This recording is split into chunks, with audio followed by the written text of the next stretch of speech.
जय गुरु जी संगत जी। वीडियो को लाइक कीजिए, चैनल को सब्सक्राइब कीजिए और बेल आइकन को प्रेस कर दीजिए ताकि आपको लेटेस्ट वीडियो की जानकारी अच्छे से मिले। जय गुरु जी संगत जी। गुरु जी का अनंतम अनंतम शुक्राना। गुरु जी के श्री चरणों में कोटि कोटि प्रणाम और प्यारी प्यारी संगत को जय गुरु जी। संगत जी, इस बात में कोई संदेह नहीं है कि हमें हमारे कल्याणकारी गुरु जी मिल गए हैं और हम सबकी जीवन की डोर गुरु जी के ही हाथों में है। परंतु सिर्फ गुरु जी को मानने या उनकी पूजा अर्चना करने से कोई फायदा नहीं अगर हम बुराइयों में पड़े हुए हैं, क्योंकि सच्चा भक्त कभी भी किसी भी लोभ लालच में नहीं फंसता। इसलिए हमें भी हर प्रकार के लोभ व लालच से दूर रहना चाहिए, हर बुराई से दूर रहना चाहिए यदि हमें पूर्ण रूप से गुरु जी की कृपा चाहिए। इस बात को हम सत्संग के अंत में एक कहानी के माध्यम से जानेंगे। आज के सत्संग भी बहुत खूबसूरत, बहुत महत्वपूर्ण है। आप सभी सत्संग अंत तक सुने, पूरा सुने, क्योंकि ये सारे सत्संग गुरु जी की प्यारी संगत के ही हैं। हम सत्संग शुरू करें उससे पहले आप सभी से विनती है कि आप सभी अपने सत्संग सुंदर लिखावट में हिंदी में ईमेल आईडी और व्हाट्सएप पर शेयर कर दें, और अगर आप कंफर्टेबल हैं तो आप ईमेल में और व्हाट्सएप पर टाइप भी कर सकते हैं। तो चलिए संगत जी, आज के सत्संग शुरू करते हैं। संगत जी, आज का पहला सत्संग हम पंजाब जालंधर से ज्योति आंटी का सुनेंगे। जय गुरु जी, शुक्राना गुरु जी। ओम नमः शिवाय, शिव जी सदा सहाय। ओम नमः शिवाय, गुरु जी सदा सहाय। संगत जी, मैं आज बहुत खुश हूँ कि मैं आज अपना पहला सत्संग टीना आंटी जी के माध्यम से शेयर कर रही हूँ। मेरा नाम ज्योति है, मैं पंजाब जालंधर की रहने वाली हूँ। मैं अपनी पर्सनल लाइफ की वजह से बहुत ज्यादा परेशान थी। संगत जी, मुझे रातों को नींद ही नहीं आती थी, और अगर आती भी थी तो बहुत कम, क्योंकि मुझे बहुत ज्यादा टेंशन था। टेंशन की हद यह थी कि मैं रोज रात को नींद की दवाई लेकर सोती थी। मैं भगवान से रोज दुआ करती थी कि आज मुझे एक अच्छी नींद आ जाए, पर ये कभी पॉसिबल ही नहीं था। मेरी जर्नी गुरुजी से सितंबर मंथ 2023 में शुरू हुई। संगत जी, हुआ कुछ ऐसा कि एक दिन मैं यूट्यूब पे स्क्रॉल कर रही थी तो मुझे गुरुजी के स्वरूप के साथ एक मैसेज मिला, जिसमें लिखा था कि कुड़िए, तू बहुत परेशान है, इस सत्संग को सुन। संगत जी, मैंने ये मैसेज देखकर इग्नोर कर दिया। फिर 2-3 दिन लगातार मुझे गुरुजी के ऐसे ही मैसेज मिलते रहे। मैंने फिर से दोबारा इग्नोर किया। माफ करना मेरे प्यारे गुरुजी, और संगत जी मुझे माफ कीजिएगा, मुझे नहीं पता था तब गुरुजी के बारे में। संगत जी, फिर एक दिन मुझे फिर एक मैसेज आया कि कुड़िए, तू मैंने इग्नोर क्यों कर दिए हैं, सत्संग सुन। ये मैसेज देखकर मैं हैरान हुई और फिर मैंने वीडियो को ओपन किया और सत्संग सुनने लगी। सच बताऊं संगत जी, सत्संग सुनकर मुझे बहुत बहुत अच्छा लगा। फिर मैं लगातार रोज सत्संग सुनने लगी, और जब मुझे मंत्र जाप का पता चला तो अब मैं रोज मंत्र जाप भी करने लगी हूँ। आप यकीन नहीं मानोगे संगत जी, जो मैं इतने महीनों से नींद की वजह से परेशान थी, एक दिन मुझे इतनी मीठी नींद आई संगत जी, मैं बता ही नहीं सकती आपको। मैंने अपनी फैमिली को भी बताया कि कल रात मुझे बहुत अच्छी नींद आई, बहुत चैन की नींद आई। मेरी फैमिली बहुत खुश हुई है सब सुनकर, क्योंकि वो सब भी मेरी नींद की वजह से परेशान थे। फिर मैंने लगातार सोने से पहले मंत्र जाप करने लगी और रोज मीठी नींद लेने लगी, और ये सब मेरे गुरुजी की वजह से पॉसिबल हुआ। ये मेरा सबसे प्यारा और पहला शुक्राना सत्संग है। जय गुरुजी, शुक्राना गुरुजी, धन धन गुरुजी। मुझे मैसेज मिलता था, तुझे आज बटरफ्लाई के रूप में दर्शन दूंगा, और सच में संगत जी, मुझे बटरफ्लाई दिखने लगी। फिर मुझे कबूतर के रूप में भी दर्शन होने लगे। मैं बहुत खुश होती जा रही थी और फिजिकली मैं ठीक रहने लगी। जो नींद न आने की वजह से मैं बीमार रहती थी, अब मैं ठीक महसूस करने लगी थी। संगत जी, अक्सर मैंने सत्संग में सुना है कि गुरुजी संगत को ड्रीम दर्शन भी देते हैं। इसीलिए मैंने भी गुरुजी से अरदास की कि गुरुजी प्लीज आप मुझे भी ड्रीम दर्शन दीजिए। और संगत जी, कई दिन के बाद मुझे एक नहीं बल्कि 2 बार ड्रीम दर्शन हुए हैं गुरुजी के। मैं बहुत खुश हुई और सुबह उठ के खुशी खुशी मैंने अपनी फैमिली को भी बताया। संगत जी, अभी करंट सिचुएशन में मेरी फैमिली में कुछ प्रॉब्लम चल रही हैं। इसकी वजह से भी मैं बहुत परेशान थी। मैं अक्सर गुरुजी से मन ही मन में बोलती थी कि गुरुजी, ये सब कैसे ठीक होगा। फिर एक दिन संगत जी, मैंने सत्संग में सुना कि कांटी जी ने बताया कि उनके घर में प्रॉब्लम होने की वजह से उन्होंने गुरुजी के स्वरूप के सामने एक लोटा पानी भर के रखा। मैंने भी ठीक वैसे ही किया। एक लोटा पानी भर के गुरुजी के स्वरूप के सामने रखा, उसका जल भी पिया, पूरी फैमिली को भी पिलाया, और पूरे घर में मैंने उस जल के छींटे भी दिए। पर संगत जी, आपको मैं यहाँ बताना चाहूंगी कि मेरे पास गुरुजी का कोई स्वरूप नहीं है और ना ही मैं दिल्ली जा सकती हूँ ना डुगरी। मेरे पास कोई साधन भी नहीं है जो मैं वहाँ जा सकूं और ना ही मैं आज तक किसी के घर में सत्संग अटेंड करने गई हूँ। मैं रोज टीवी में गुरुजी का मंत्र जाप लगा देती हूँ और उनके आगे पानी भर के एक लोटा रख देती हूँ। गुरुजी का मंत्र जाप चलता रहता है और बाद में उसी जल को मैं पीती हूँ, पूरी फैमिली को देती हूँ और पूरे घर में जल के छींटे देती हूँ। संगत जी, आप बिलीव नहीं करेंगे, ऐसा करने के कुछ समय बाद से मेरी फैमिली की प्रॉब्लम्स काफी कम हो गई हैं और अब मेरे घर का माहौल ठीक रहने लगा है और ये सब कुछ मेरे गुरुपा की वजह से हो रहा है। शुक्राना शुक्राना शुक्राना मेरे गुरुजी। संगत जी, मैं बहुत खुश हूँ कि गुरुजी ने मुझे अपनी संगत में चुना है। मैं महादेव की शुरू से ही भक्त रही हूँ। मैं सावन की और शिवरात्रि के फास्ट भी करती हूँ। मुझे नहीं पता था कि महादेव सच में मेरे पास आ गए हैं, मानो एक सपना ही हो। संगत जी, मेरे दिन की शुरुआत भी गुरुजी के नाम से ही शुरू होती है। शुक्राना गुरुजी। बस मेरी एज 36 हो गई है, मेरी अभी शादी भी नहीं हुई है। मुझे पूरा यकीन है गुरुजी कि आप अपने हाथों से, अपने आशीर्वाद से बहुत जल्दी मेरी शादी भी करवाएंगे। संगत जी, मैंने सब कुछ अपने गुरुपा पर छोड़ दिया है। जो भी करेंगे गुरुजी करेंगे और अच्छा ही करेंगे। मैं गुरुजी से बस यही विश करती हूँ कि गुरुजी अपनी सारी संगत पर ऐसे ही ब्लेसिंग्स बनाए रखें। गुरुजी, सच में आप बहुत प्यारे हो। बस गुरुजी, आप हमेशा ऐसे ही मेरे साथ रहना। संगत जी, बस मुझे अब उस दिन का इंतजार है जिस दिन मुझे गुरुजी का स्वरूप मिलेगा। संगत जी, मुझे पता है गुरुजी का स्वरूप खरीदते नहीं है, गुरुजी खुद अपनी मर्जी से संगत के पास आते हैं। इसलिए मैंने भी आज तक गुरुजी के स्वरूप को खरीदा नहीं है।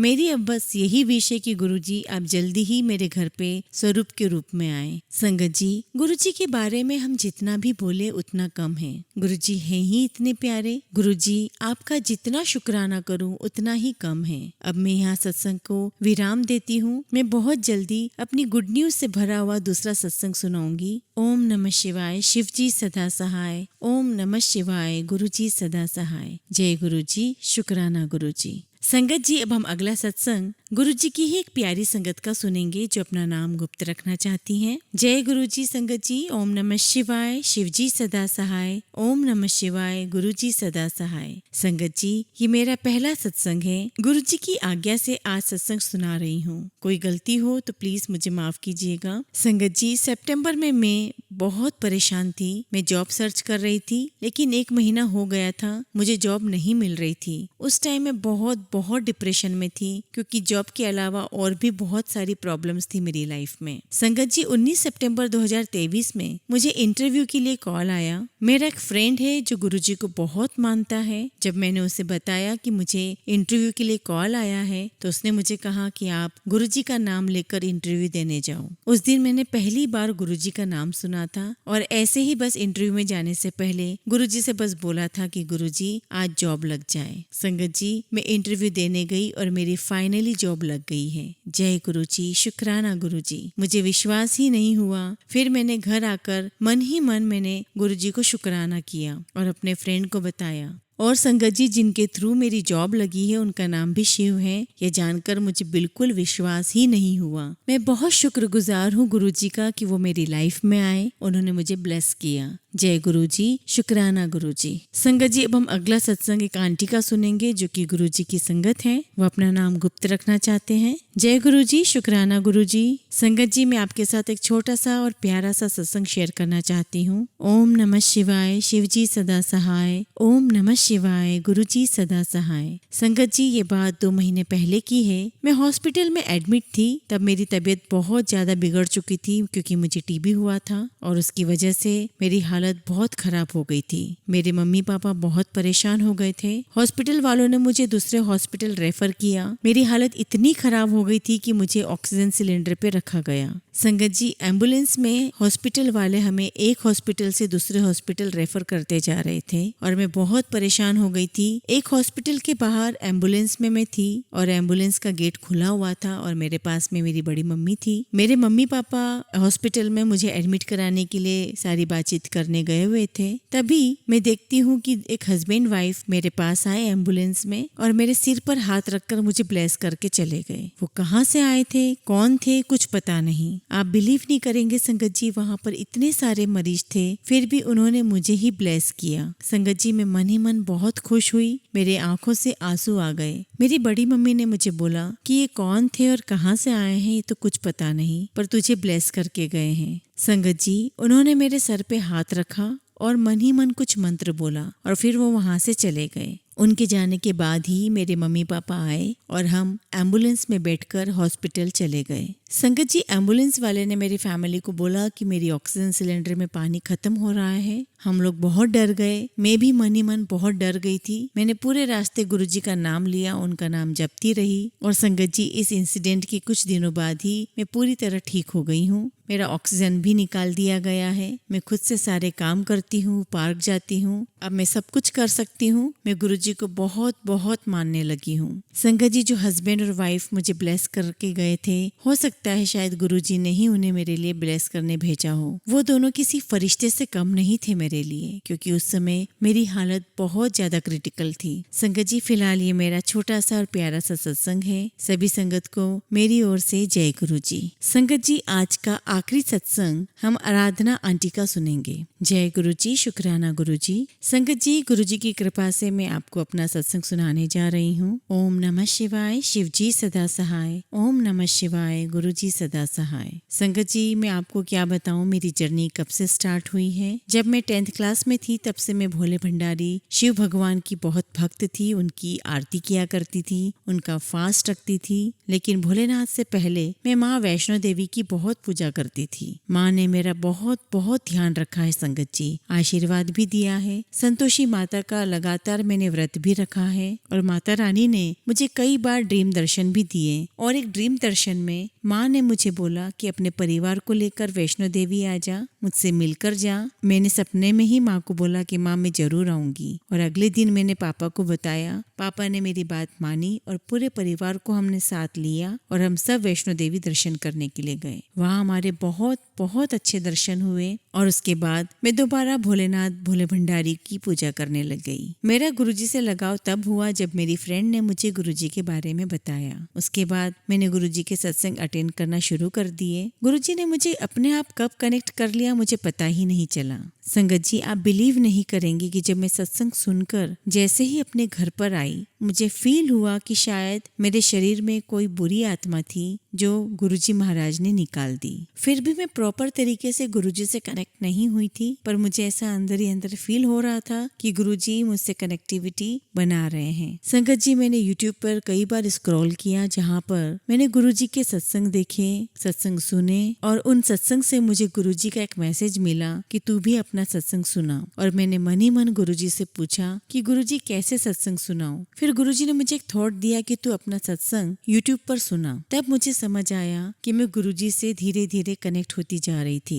अब मुझे ऐसा महसूस होता है कि गुरुजी हमेशा हमेशा मेरे साथ रहते हैं, हम ही नहीं पहचान पाते गुरुजी को। शुक्राना गुरुजी, लख लख शुक्राना। गुरुजी मेरी हर बार जान बचाते हैं और मुझे यूट्यूब के माध्यम से, टेलीपैथी के माध्यम से मेरे कई सारे प्रश्नों का जवाब भी देते हैं। अब मुझे विश्वास होने लगा है कि गुरुजी सबकी सुनते हैं। जय गुरुजी, शुक्राना गुरुजी। संगत जी, हमेशा की तरह आज भी हम अपने सत्संग का अंत एक बहुत ही प्यारी कहानी से करेंगे। मैंने शुरुआत में आपसे कहा था कि सिर्फ गुरुजी को मानना और पूजा पाठ करने से ही कुछ नहीं होगा, हमें हमारे आचरण भी अच्छे रखने होंगे और लोभ व लालच से दूर होना होगा। बहुत पुराने समय में दो संत एक साथ रहते थे। दोनों की भक्ति का तरीका अलग अलग था। एक संत दिन भर तपस्या और मंत्र जाप करते रहता था, जबकि दूसरा संत रोज सुबह शाम पहले भगवान को भोग लगाता और फिर खुद भोजन करता था। एक दिन दोनों के बीच झगड़ा होने लगा कि बड़ा संत कौन है। इस दौरान वहाँ नारद मुनि पहुँच गए। नारद मुनि ने दोनों संतों से पूछा